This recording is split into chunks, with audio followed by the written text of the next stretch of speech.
Salut, comment ça va? Ça va bien, et toi? Salut, écoute, moi ça va. Donc voilà, après quelques galères techniques, nous voilà enfin en ligne.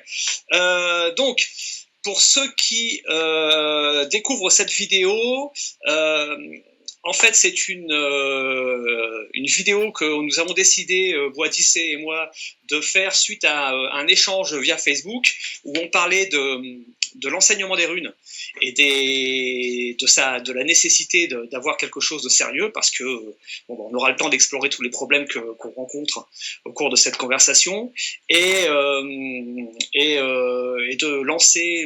commencer à lancer une sorte de débat qui ne se limitera pas naturellement à toi et à moi et qui évidemment s'adresse à tous ceux qui regardent la vidéo et qui partageront, réfléchiront, apporteront leurs propres réflexions et leurs propres idées, leurs propres initiatives éventuellement. Parce que y a beaucoup de choses à dire et à faire sur le sujet. Et donc voilà, c'est une conversation dont le fil rouge sera l'enseignement des runes. Faire un état des lieux. Donc avant de démarrer vraiment, de rentrer dans le vif du sujet, il s'agit qu'on se présente un petit peu. Voilà, moi j'ai une petite notoriété, mais toi tu ne l'as pas encore. Donc écoute, honneur aux dames, vas-y. Mais je te remercie, je te remercie. J'espère Je un t'en jour prie. pouvoir atteindre la même notoriété et pourquoi pas même te La dépasser, surpasser. tiens, je te le souhaite, je te le souhaite.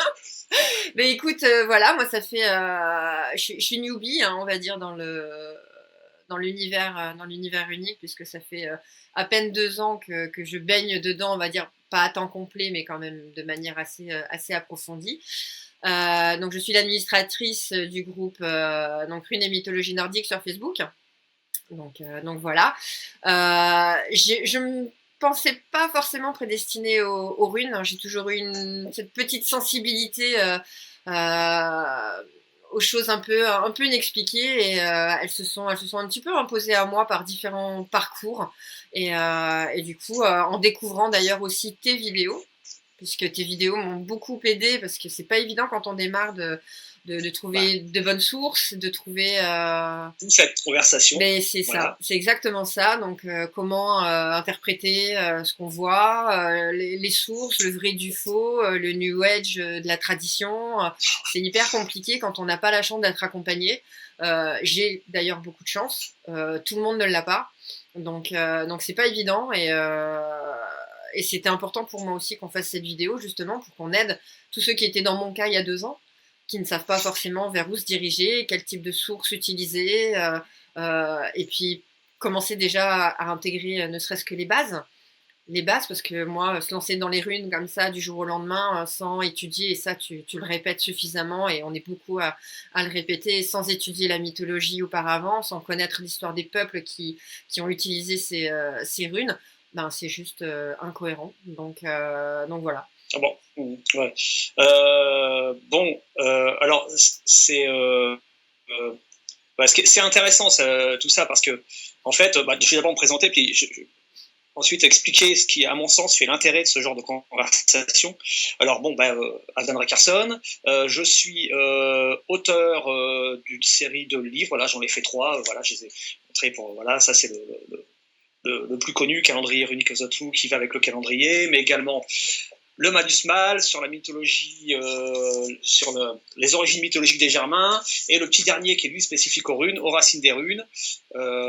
Donc on est là dans de la runologie, ce que j'appelle la runologie avancée. De mon côté, moi j'étudie les runes, je faisais le calcul hier soir, d'habitude je dis que ça fait 30 ans que je suis tombé dedans, en fait ça fait 35 ans maintenant, parce que le temps passe. Ça se voit pas. Alors quand je dis que ça fait 30 ans que j'étudie les runes, je dois mettre un gros bémol, il ne faut pas vous imaginer que ça fait 30 ans que je suis derrière des grimoires dans une bibliothèque ténébreuse à étudier les runes en permanence, non bien sûr. Au départ, moi je suis un ouvrier en bâtiment, donc j'ai travaillé, comme tout le monde, il faut payer des factures. Mais par contre, non seulement les runes, mais toute la civilisation germanique pré-chrétienne a été pour moi une passion. Et pendant ces quelques décennies, j'ai énormément lu, j'ai énormément recherché, et sur tout ce qui tournait autour de cette civilisation-là. Un autre point qui peut expliquer où j'en suis aujourd'hui, c'est que en 1994, j'avais fait la rencontre d'un gars que je salue, je sais qu'il va regarder cette vidéo, c'est mon ami Martial, et qui vit à Dunkerque, d'où tu es originaire d'ailleurs. Voilà, donc salut aux Dunkerquois et Dunkerquoises. Et en fait, ce gars-là faisait de la reconstitution historique médiévale, et il nous a incité avec 2 autres copains à monter ce qui était l'une des toutes premières associations de reconstitution historique en Normandie, donc en France. Et quand on a monté la nôtre, c'était rue d'Abord-Goulfard. Il y en avait que 3. Donc ça veut dire que ça concernait une quarantaine de personnes en France. On était vraiment pas nombreux. Et donc effectivement, passionné de Vikings à l'époque, parallèlement, j'ai lu toutes les sagas. Je suis tombé effectivement au bout d'un moment sur l'Edda poétique. Voilà, ça c'est ouvrage indispensable. Je les ai apportés pour les montrer après tout, les Edda, etc., les sagas islandaises, et voilà, et ça a été on va dire mon pied d'entrée. Le Viking est souvent la porte d'entrée de tout le monde pour ce genre de, enfin, quand on arrive et qu'on veut étudier les runes. Par la suite, j'ai lu, je me suis aperçu qu'en fait cette civilisation-là ne se limitait pas aux Vikings, loin de là. Donc je me suis intéressé à la Germanie continentale, et je me suis intéressé aux sources notamment d'origine grecque, romaine, etc. Donc j'ai lu le plus gros de ce que j'ai pu trouver en la matière, des bouquins où, pour peu que je lisais des annales des empereurs, etc., à la recherche de la moindre allusion sur ce qui pouvait se passer qui concernait les Germains. Enfin voilà, donc je vais pas trop m'étendre là-dessus, mais j'ai lu énormément de bouquins, j'ai une bibliothèque complète à la maison, et ça a été la base en fait de mes connaissances des runes. Je m'explique. Donc dans les années 90, en attaquant la reconstitution historique et en approfondissant la connaissance du monde viking, je me suis naturellement intéressé à la religion et à l'usage des runes. Et j'ai acheté, ça a commencé à sortir actuellement, les premiers livres en français sur la runologie, qui étaient souvent traduits d'auteurs anglo-saxons américains notamment, Edred Thorson, etc. Et je me souviens très bien que j'avais acheté le livre d'Edred Thorson, Magie runique, qui est difficilement trouvable aujourd'hui, et je l'ai lu. Alors j'ai compris des trucs, mais au bout d'un moment, je me suis dit, avant de me lancer là-dedans, j'ai tout de suite compris qu'en fait j'étais très limité et que ce livre-là n'était pas suffisant. Et c'est plus tard, au fil d'autres lectures sur les runes et au fil de mes lectures sur la Germanie, que en lisant, il y a des connexions qui se sont faites, de temps en temps ça fait plop, et j'ai fini par comprendre tout un ensemble de choses sur les runes. Et c'est notamment quand, autre rencontre décisive, quand j'ai rencontré mon éditeur, mais néanmoins ami, Fred McParty, qui est le directeur des éditions Sécheta, et que donc lui, sa maison d'édition, c'était tout ce qui était ésotérisme, etc. Et je lui ai dit, écoute, ça te dirait, parce qu'il y a l'histoire du calendrier qui date de la fin des années 90, et donc là, il y a 5-6 ans, je lui ai dit, ça te dirait de ressortir un calendrier, etc. Il me fait, ouais, à condition que tu me fasses un bouquin avec. Et là, j'ai apprécié ce petit aphorisme qui dit, méfie-toi de ce que tu désires.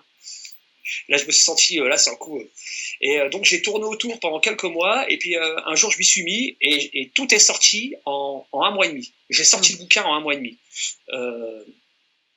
Et là, je me suis aperçu que, en fait, le plus gros de ma progression dans l'usage des runes, ça a été à ce moment-là. Donc, quelque part, on va dire que c'est assez récent. Mais par contre, je me suis aperçu que tout ce que j'avais lu, toutes les connaissances que j'avais acquises, parce que j'étais passionné et que je cherchouillais plus ou moins et tout, en fait, là, ça m'a servi pour... En fait, c'était des pièces de puzzle que j'avais dans mon esprit, et là, j'ai pris tout ça et j'en ai fait un truc cohérent pour expliquer, en fait, pour sortir ça, pour expliquer le calendrier runique Azatu, et donc l'usage des runes et du fusarque dans un contexte calendaire. Et là, effectivement, là, ça m'a permis de comprendre plein de choses. Et surtout, j'ai compris que ce qui avait changé, c'est que je comprenais les runes parce que pour la première fois, j'utilisais un corpus de connaissances que j'avais acquis pendant des années auparavant. et sans lequel je serais toujours en train de ramer. Voilà. Et donc, c'est intéressant de voir que moi, on va dire que j'aime pas trop ce genre de truc, mais je suis pas un vétéran, mais ça fait quand même longtemps que je baigne là-dedans et que je m'instruis. Et toi, tu arrives, donc tu as 2 ans, comme tu disais, d'apprentissage. Alors, l'un des intérêts de la chose, de cette conversation entre toi et moi, c'est que déjà, on a deux expériences très différentes. Ouais. Et ça, c'est intéressant d'échanger là-dessus, de voir aussi comment toi tu y es arrivé et moi les difficultés que j'ai eues. C'est-à-dire que, on va dire que toi en 2 ans, tu as certainement avancé mieux et plus vite que moi dans mes 15 premières années. Déjà parce que, il y a plus de sources aujourd'hui. Oui. Il y a beaucoup plus de bouquins qui sont accessibles aujourd'hui, alors que, à part quelques centaines de passionnés en France dans les années 90, fallait galérer. On galérait pour trouver des bouquins sur les runes. Pendant très longtemps, il y en avait 3 en France. En français, il y avait 3 bouquins qui parlaient des runes. Et c'était que des auteurs anglo-saxons avant que Arnaud et Laure d'Apremont commencent à sortir leurs propres livres, etc. Et donc voilà, on a effectivement, entre toi et moi, on a 2 histoires vraiment différentes. Et comme on parle, donc le fil rouge, c'est l'enseignement, on a là donc 2 personnes qui ont eu un enseignement très, très presque opposé en termes d'expérience, si tu veux. Oui, mais parce que moi, j'ai eu la chance d'avoir des gens comme toi qui ont fait toutes ces années de recherche aussi avant et qui aujourd'hui sont capables de m'apporter des connaissances, on va dire, plus rapides que ce que toi, tu as eu quand tu as commencé. Au bout des 2 ans, forcément, c'était 100% de travail personnel, 100% de recoupement d'informations. Je dis pas qu'aujourd'hui, je travaille pas. Au contraire, je prône le travail personnel. Moi, les gens qui demandent du tout cuit, c'est insupportable. De toute façon, je pense que quel que soit ton niveau, quel que soit l'accès, même si tu as le meilleur accès aux sources, etc., tu travailles toute ta vie, tu avances toute ta vie et tu crois avoir compris les trucs et quand tu travailles, tu découvres encore des. Donc je pense que c'est un apprentissage. L'apprentissage est perpétuel. C'est une des bases de la vie d'ailleurs. Mais je te rejoins dans ce que tu disais tout à l'heure au niveau des choses qui prennent sens, parce que je ne sais pas si tu te souviens, il y a quelques mois, tu m'avais conseillé un livre sur du Mésil.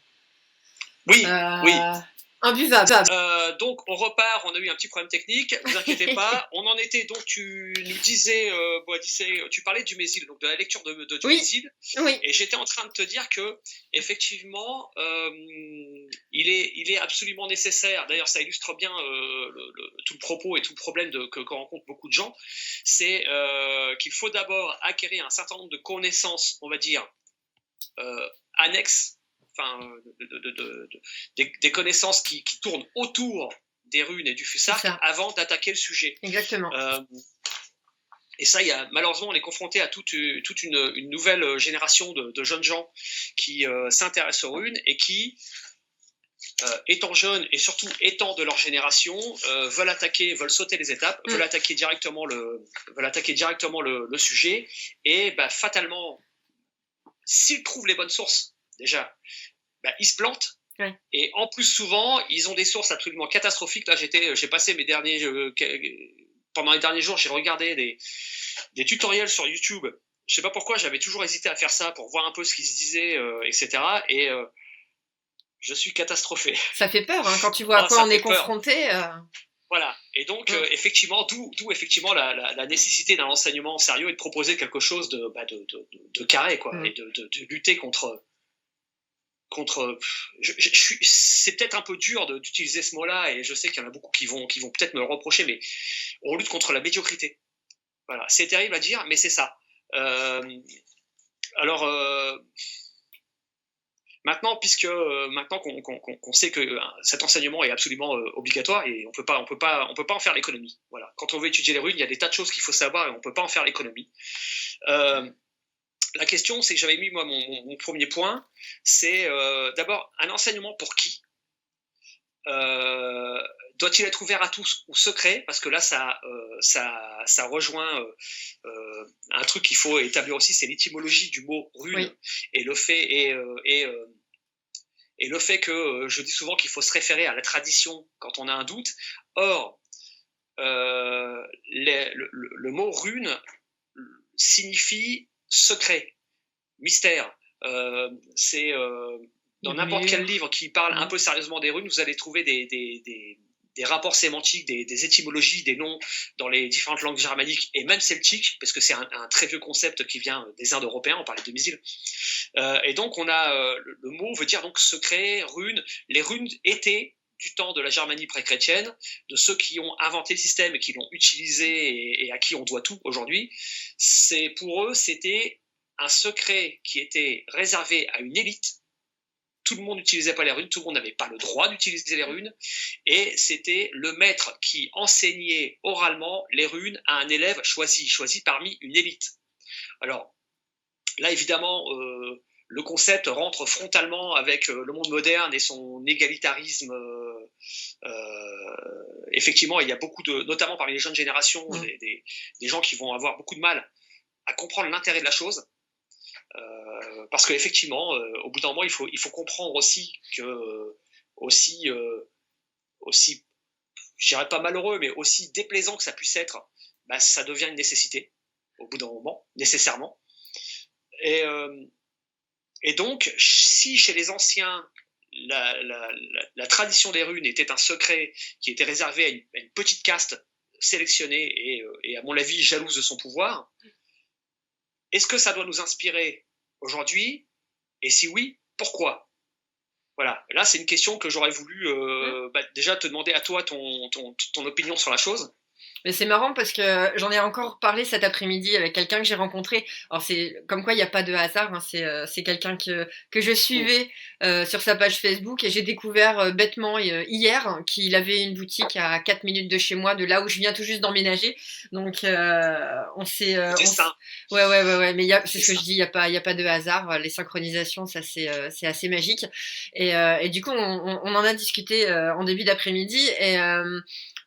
on se disait, est-ce que la porte d'entrée est importante?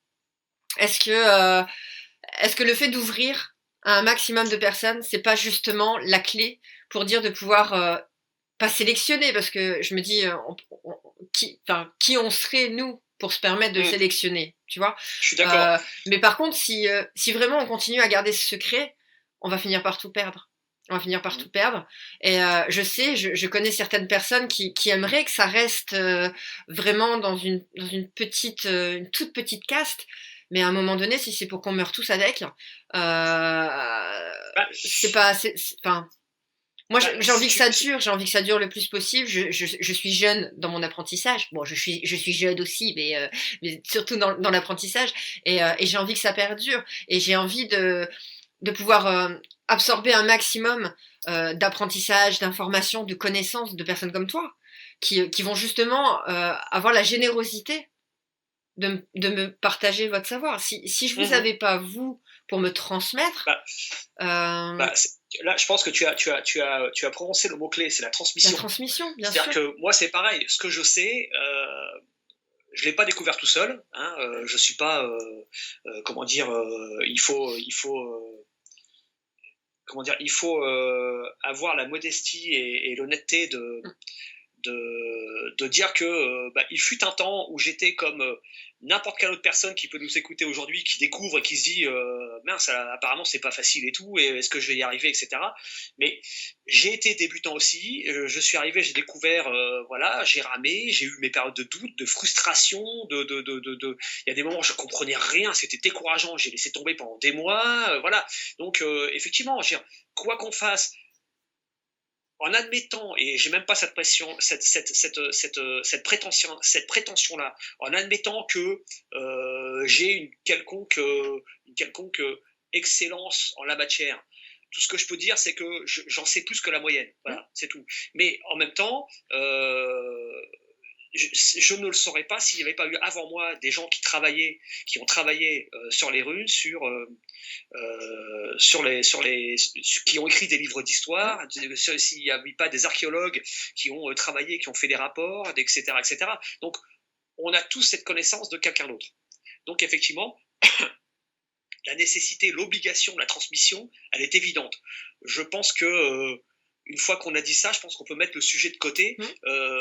On ne serait pas en train de faire cette vidéo si, en tout cas moi, mais je pense que toi c'est déjà même pareil, si on n'avait pas cette volonté de transmettre pour ne pas que ça se perde. Parce que c'est aussi... C'est une responsabilité quelque part. Enfin, Voilà, exactement. exactement. Ouais, responsabilité, en effet. C'est que quelqu'un qui apprend pour lui, bon, ça peut être.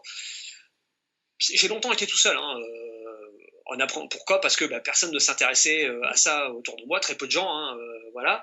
Mais donc effectivement, j'ai appris pour moi, et puis ça me passionnait, ça me plaisait. Mon premier moteur, ça a été le plaisir. Voilà, ça n'a jamais été une obligation pour moi, mais j'ai été, comment dire, j'ai été super content moi de sortir ce livre-là, ce premier livre, parce que déjà il m'a permis de progresser et d'utiliser mes connaissances. Donc j'ai eu énormément de plaisir à écrire ce bouquin-là. Vous pouvez pas savoir. Ça m'a fait plaisir aussi. Bon là de temps en temps se flatter un petit peu l'ego, ça fait pas de mal. Ça m'a fait plaisir quand il est sorti et quand il a eu du succès. Mais en même temps, je me disais aussi que oui, il était temps pour moi de transmettre. Je me suis aperçu, à traîner notamment sur Facebook, etc., que aussi surprenant que ça et pourtant je n'allais pas être étonné, mais je me suis aperçu que j'en savais un peu plus que la plupart des gens, et qu'il y avait toute une génération de jeunes gens qui cherchaient, et je me suis dit bon voilà, il faut que je trouve le moyen de transmettre. Mais maintenant, effectivement, une fois ça établi, cette nécessité, ce devoir, cette responsabilité, comme disait, de transmission, reste comment transmettre et à qui. Voilà. Et là, on a. Alors, on revient à cette question. Est-ce qu'on doit transmettre à qui veut bien s'y intéresser, ou est-ce qu'on doit, dès le départ, sélectionner? Alors là, ça devient compliqué, la question. J'ai envie de te dire, la sélection, elle se fait naturellement. Des bouquins, j'en ai écumé. Hein. Ça fait peut-être que 2 ans que je m'y intéresse vraiment, mais j'en ai écumé des lectures, et je prends ton livre aujourd'hui. Si je l'avais lu il y a 2 ans, je l'aurais refermé. Donc déjà, ton livre, je parle de celui-là par exemple. Ah oui, ouais, mais là, ouais. Là, quand tu disais tout à l'heure qu'on était dans la runologie avancée, oui. Donc quelqu'un qui s'intéresse aux runes juste par effet de mode, juste par...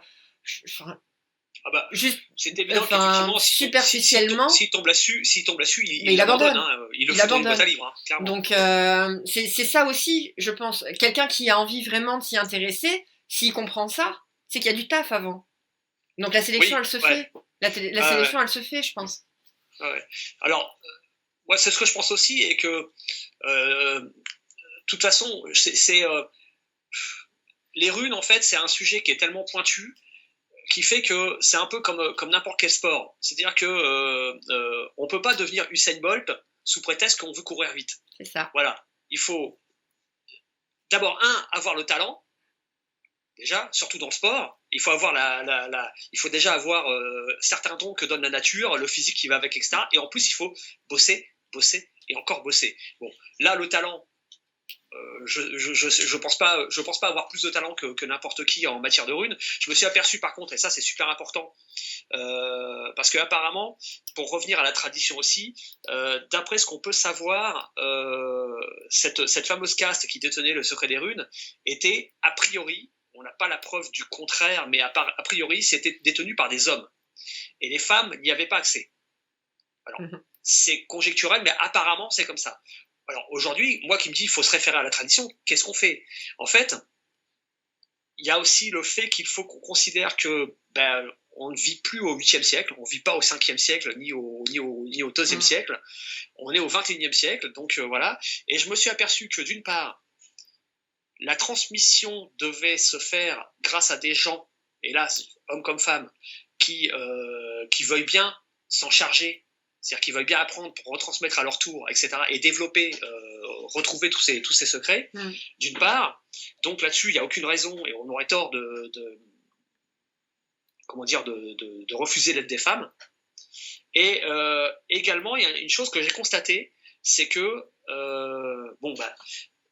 les hommes et les femmes sont différents, on ne voit pas les choses de la même manière, on n'a pas la même approche, et en fait je me suis aperçu que, et c'est même d'ailleurs souvent un problème pour elles, ça devient très vite dangereux, c'est que les femmes ont la fameuse intuition féminine.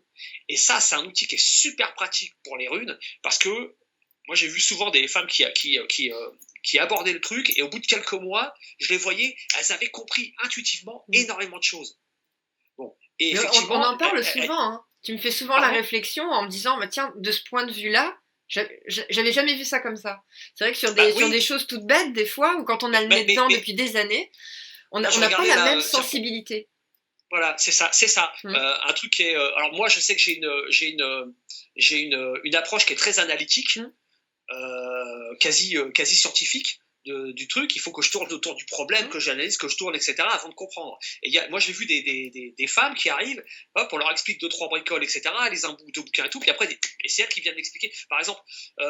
Pour parler, tu as une chaîne YouTube où tu fais des méditations runiques. Oui. Et la première que j'ai vue, choisie au hasard, c'était sur la rune Kenaz. Mmh. Et donc j'ai écouté tout. Et à un moment, je me suis dit, mais la vache, comment j'ai pu ne pas voir ça? Tu parles de Veland. Mmh. Le forgeron. Voilà. Le forgeron, voilà. Et la connexion Veland-Kenaz, mais elle est évidente. Ça m'a sauté. Et je me suis dit, mais. Et en fait, j'ai compris que jamais cette idée ne me serait venue à moi naturellement. Donc c'est aussi l'intérêt d'échanger. On parlait de transmission, comme quoi, tu vois, regarde, moi je peux toujours dire que je suis un vieux routard du truc, j'ai écrit des bouquins, voilà, et en fait, voilà, j'admets que là j'ai pris une leçon de runologie d'une femme qui étudie ça depuis 2 ans seulement.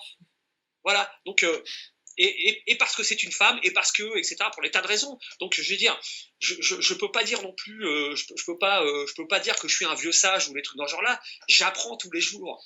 Et effectivement, puisqu'on parle d'enseignement, ce genre d'échange doit avoir lieu, et il doit même se multiplier, etc., dans ce qui pourra devenir, je sais pas moi, une université unique qui n'est qu'un vague projet, qui n'est qu'une vague idée, pour que justement ce genre de choses se fasse. Donc moi, tu vois, là, toi, tu viens d'arriver dans le truc, ça fait 2 ans que tu étudies le truc, et poum, tu m'apprends un truc, j'aurais jamais compris ça.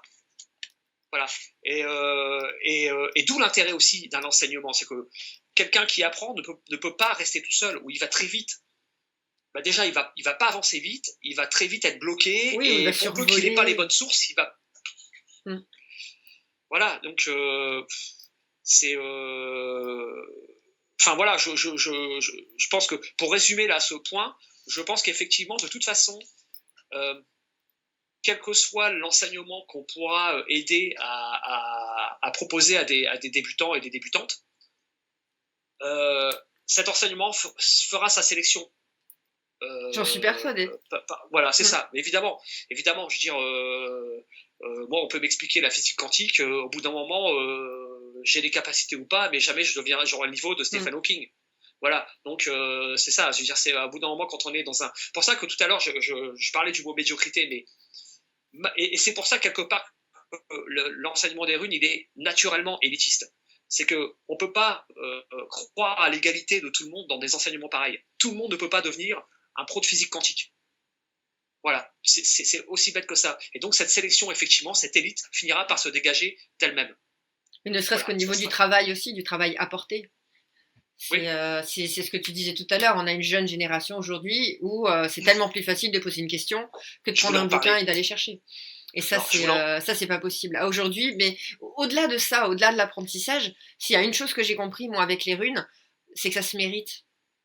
Et c'est pas faux. Et plus tu t'en approches, à chaque fois, enfin c'est quelque chose de très abstrait ce que je vais dire, mais plus tu crois que tu commences à les toucher du doigt, et plus ça se recule, et plus tu vois, c'est pas de la physique quantique, mais quand tu regardes les recherches spatiales, plus on en apprend et plus on se rend compte qu'on sait rien.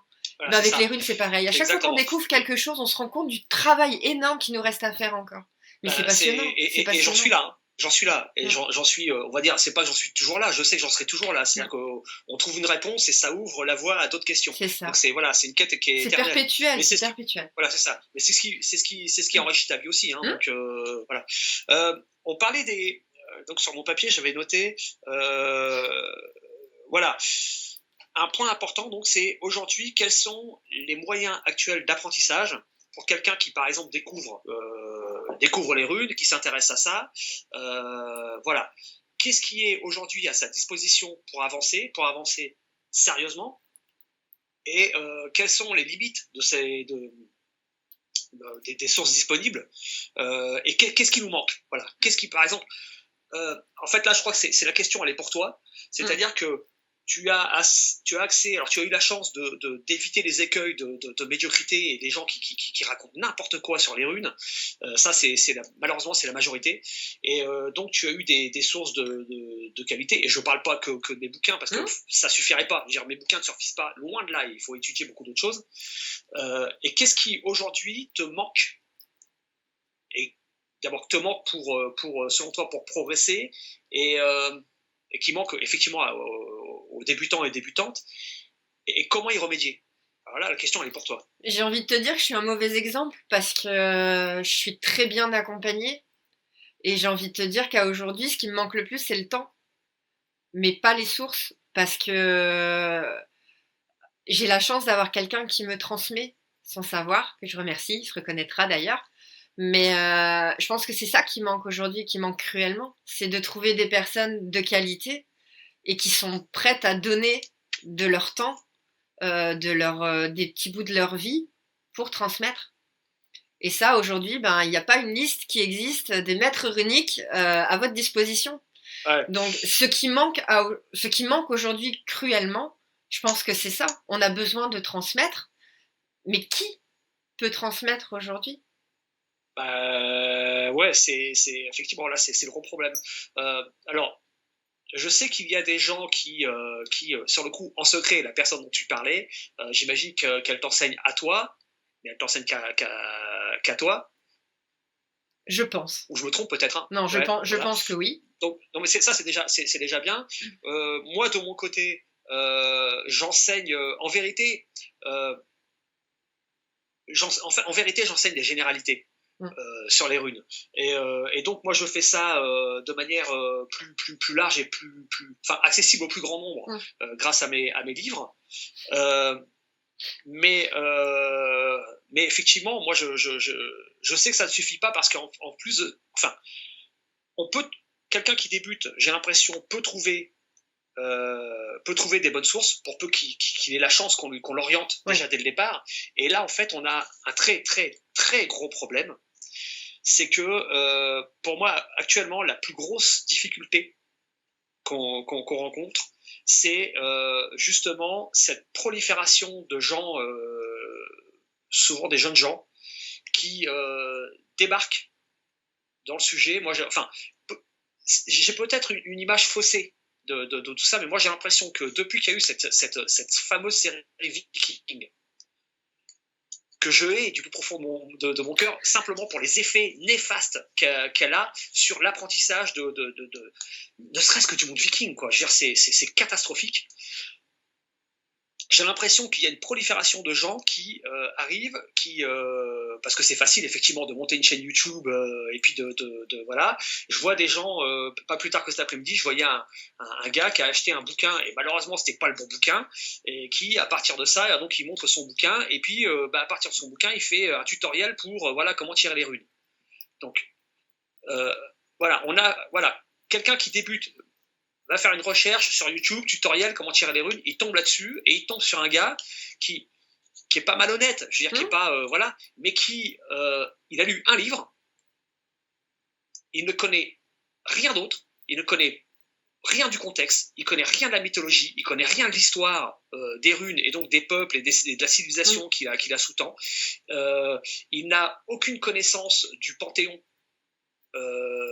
du panthéon germanique, il ne sait rien du folklore, enfin bon là, n'en parlons même plus, et en fait voilà, ce gars là il fait, bah voilà, j'ai lu le bouquin, et à partir de ça, bah voilà, tuto, vous faites comme ça, et forcément que c'est n'importe quoi, c'est forcément que c'est n'importe quoi, alors ça peut être sincère, etc., mais et sans même s'en rendre compte, cette personne là va égarer énormément de gens, faire perdre du temps, et pire que tout, va faire prendre des mauvaises habitudes. Et il n'y a rien de pire que de désapprendre quelque chose. Apprendre, ça peut être difficile, mais alors désapprendre un truc pour te dire, ah, il faut repartir de zéro, il n'y a rien de pire. Et il y a un autre problème qui... alors là, je ne vais pas me faire des amis, mais tant pis. Il y a aussi... on est confronté à une génération, je parle en général de ceux qui ont moins de 30 ans, globalement, qui est c'est une génération de mutants. Ce que je veux dire par là, c'est que c'est des jeunes gens qui passent la moitié de leur vie sociale dans le virtuel. Donc, c'est-à-dire que ils ont un problème avec la réalité. Ils ne connaissent pas la réalité. Et alors, je vais pas faire tout un pamphlet pour expliquer sociologiquement le pire de ce qu'on peut avoir, mais on a des jeunes gens qui n'ont manifestement pas appris à gérer la frustration, c'est-à-dire qu'ils sont pas encore dans l'âge adulte, forcément, puisqu'ils sont qu'à moitié dans la réalité. Et donc, il y a cette semaine, pas plus tard que cette semaine, là, j'étais dans un groupe Facebook où, à part le tien, je ne les connais pas tous, hein, mais à part le tien, il n'y a pas grand-chose de bien en termes de groupe et d'échanges de travail sur Facebook. Et là, il y a, pareil, quelqu'un avait posté une vidéo YouTube d'un autre gars qui parlait des runes, etc. Et je faisais, mais non, mais les gars, c'est n'importe quoi. Je dis, les gars, non, j'ai arrêté. Je dis, bon, le gars me fait saigner des oreilles, il raconte n'importe quoi. Le gars s'est même pas prononcé Foussard correctement. C'est quand même, c'est la base. Et donc, et le gars qui avait fait ce post et tous les gens qui le suivaient sont venus, ils sont tombés sur le râle en disant, ouais, mais t'es qui, tu te prends pour qui, tu fais comme si t'en savais plus que les autres. J'ai pas osé leur dire qu'effectivement il était possible que, et en fait ils ont réagi, ils ont pris pour eux en plus une critique qui ne leur était pas adressée. Et j'ai essayé d'argumenter en disant que non, je suis désolé, le gars il raconte qu'il décrit la rue Nansouze, et pour lui il dit que la rue Nansouze elle ressemble à une antenne râteau sur le toit de nos maisons. Alors j'ai dit, mais c'est génial, c'est compris. Les Vikings avaient la télé, quoi. Je dis, enfin, voilà. J'ai dit, mais franchement, un peu de bon sens. Les gars, ce gars-là raconte n'importe quoi.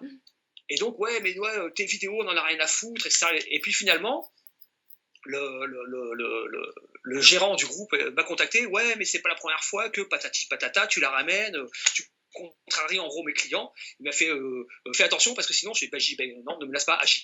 Et il m'a viré. Tant mieux, je sors d'un cloaque.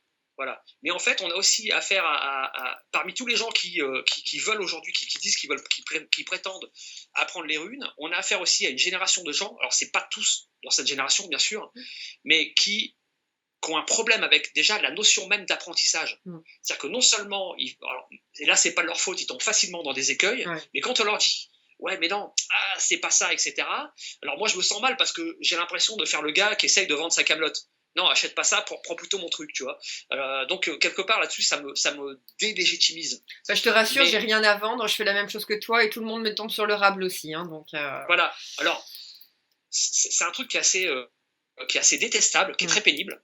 Bon, maintenant j'ai arrêté de lutter. Et en fait, moi je pense que ces personnes-là font un tort considérable aussi à la cause, parce que quelqu'un qui veut apprendre, qui a la capacité, qui est sérieux, etc., il tombe là-dedans et c'est un labyrinthe en fait. Comment peut-il demander conseil à quelqu'un qui non seulement n'y connaît rien, mais quand on essaye de lui expliquer qu'en fait il est dans l'erreur, il refuse de l'entendre, et qu'en plus il va mettre une énergie absolument phénoménale parce qu'en plus émotionnellement ils sont fragiles, ils vont dénoncer, voilà, maman il m'a contrarié, je veux voir la maîtresse parce que lui il dit un truc qui me plaît pas. Voilà. Comment quelqu'un qui tombe là-dedans peut-il s'en sortir? C'est terrible. Comment récupérer ces gens-là? Comment récupérer un jeune homme ou une jeune femme qui pourrait avancer, qui pourrait s'éclater là-dedans? Alors, déjà, j'ai envie de te dire, si c'est quelqu'un qui a vraiment envie d'avancer là-dedans, il sera ouvert à tous les propos.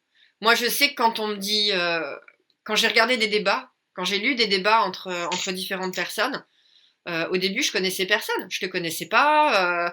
Je connaissais pas Tuwolf. Je connaissais pas. Il y avait plein de gens que je connaissais pas. Et des fois, ces gens se rencontraient et étaient pas d'accord.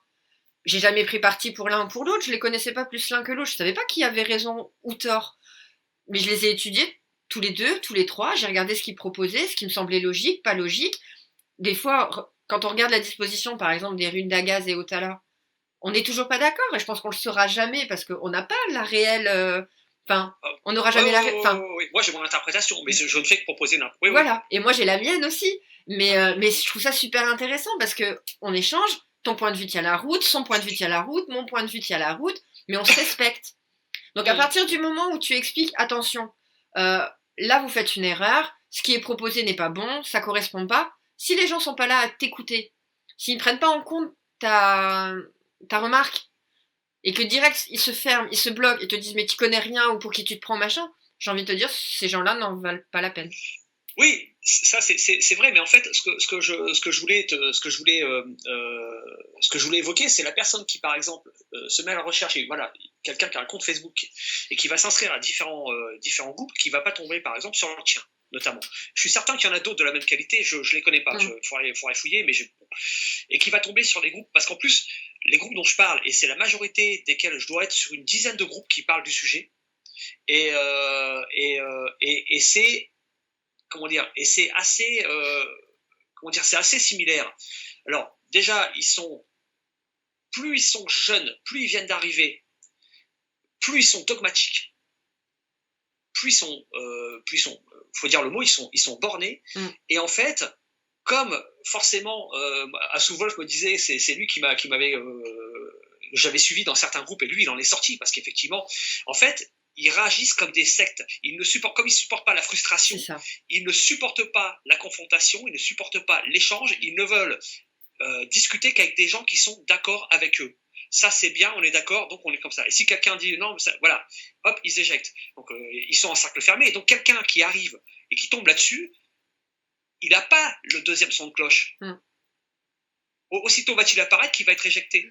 Donc lui, il va avoir la certitude que voilà, l'enseignement il est là, et puis il va s'enfoncer assez loin dans un truc qui va forcément le bloquer. Et puis alors, la question en fait, c'est aussi l'objet de cette conversation, cette première, il y en aura peut-être d'autres, c'est comment dans tout ça, dans tout ce marais, j'ai l'impression, dans les brumes marécageuses du Nord, voilà, mystérieuses, etc., comment créer un phare, une lumière, pour dire, ici, il y a quelque chose. Mais je pense qu'on est en train de le faire. Je pense qu'on est en train d'initier quelque chose. On a commencé, mais... Oui, donc voilà, et effectivement, et là je m'adresse à tous les gens qui auront fait l'effort d'écouter cette vidéo jusqu'ici, ça peut pas en rester qu'à cette conversation-là. C'est que maintenant, nous, on a jeté l'idée, on a jeté une base, maintenant il faut que d'autres personnes reprennent ces discussions, qui discutent entre eux avec des gens qu'ils connaissent, etc. Et maintenant, je pense qu'on est arrivé à mon dernier point, c'est quelles propositions pouvons-nous faire aujourd'hui, en l'état actuel des choses, pour avancer dans l'établissement d'un enseignement, d'une structure, d'une plateforme, de quelque chose qui propose, et le terme proposer est important, un enseignement et des lectures de base. Et une méthode aussi. Je pense que c'est poser les bases. C'est dire que l'apprentissage des runes, c'est pas facile. L'apprentissage des runes, c'est pas quelque chose qui arrive comme ça. Que si la personne qui a envie de nous rejoindre n'est pas motivée, si elle n'a pas le temps, si c'est quelque chose qu'elle fait entre midi et 2 pendant sa pause déj, mais que voilà, si c'est juste un effet de mode, si elle vient juste se renseigner pour se faire un tatouage sur le bras, bon, c'est pas pour vous. Si vraiment ces personnes-là viennent nous voir pour ça, j'ai envie de dire c'est pas pour vous. Maintenant, si ce sont des gens comme moi, qui démarrent, qui débutent depuis 2, 3 ans, 4 ans encore, j'estime que c'est encore tout jeune dans l'apprentissage runique, mais que vous êtes motivé, que c'est plus qu'un passe-temps, c'est une passion. De toute façon, oui, à minima, ouais. C'est une passion, c'est quelque chose. Enfin, moi, je sais que mon entourage, quand je me lance, les gens sont là, même eux me posent des questions, et donc j'arrive aussi moi à diffuser ma passion autour des gens. Mon conjoint en premier, et quand on en discute, des fois je pars, mais je regarde maman, je dis mais mon Dieu, mais ça fait une demi-heure que je te parle d'un truc, et lui il me laisse faire, il est là, il me regarde, il m'écoute, et je trouve ça génial. C'est toujours intéressant d'écouter de quelqu'un de passionné. Je pense. Mais oui. C'est voilà. Mais effectivement, de toute façon, ça rejoint ce qu'on disait tout à l'heure. Effectivement, il y aura les gens qui auront cette passion, et puis parce que ça les passionne, ils avanceront, et eux feront partie de cette élite qui se détachera naturellement. La mode n'est qu'un phénomène éphémère, heureusement, sauf que celle-ci a du mal à passer. C'est c'est terrible. Maintenant, la question, c'est, je sais pas si là, tout de suite, toi et moi, on peut apporter des éléments de réponse, mais allez, là, pour nos auditeurs, c'est comment faire, que proposer sur Internet ou ailleurs. Je préférerais ailleurs pour des raisons, justement, parce que le virtuel est aussi un piège. C'est un outil qui est magnifique, hein, mais c'est aussi un piège, c'est qu'on ne peut pas apprendre tout sur Internet, c'est faux. C'est ça. C'est comment faire pour proposer où, qui, comment, avec quels moyens, ce fameux phare dont je parlais, et pour dire que voilà, il existe, pour que les gens qui s'intéressent un peu et qui fassent des recherches tombent tout de suite sur un site ou sur quelqu'un qui leur dit il existe voilà, des gens ou une structure qui permet de, voilà, à partir de là, tu auras des bases, etc. Voilà. Et tout ça, ça demande un travail. C'est un peu ce que tu disais tout à l'heure, c'est sans aller peut-être jusqu'à... Enfin, l'idée d'une université unique, ça me paraît pas si délirant.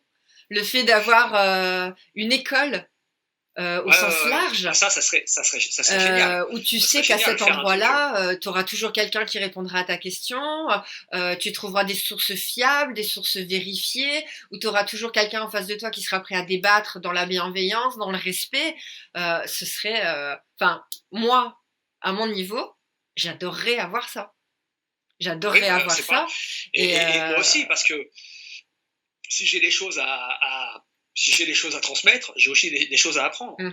Et effectivement, pouvoir discuter avec des gens de tous horizons et de tout niveau, c'est ça voilà, ça c'est important, c'est que même quelqu'un qui vient d'arriver et tout a quelque chose à apporter. Parce que, comment dire, ça pourrait être l'objet d'une autre vidéo, mais en fait, le secret des runes par rapport à ce que j'appelle la tradition, c'est-à-dire par rapport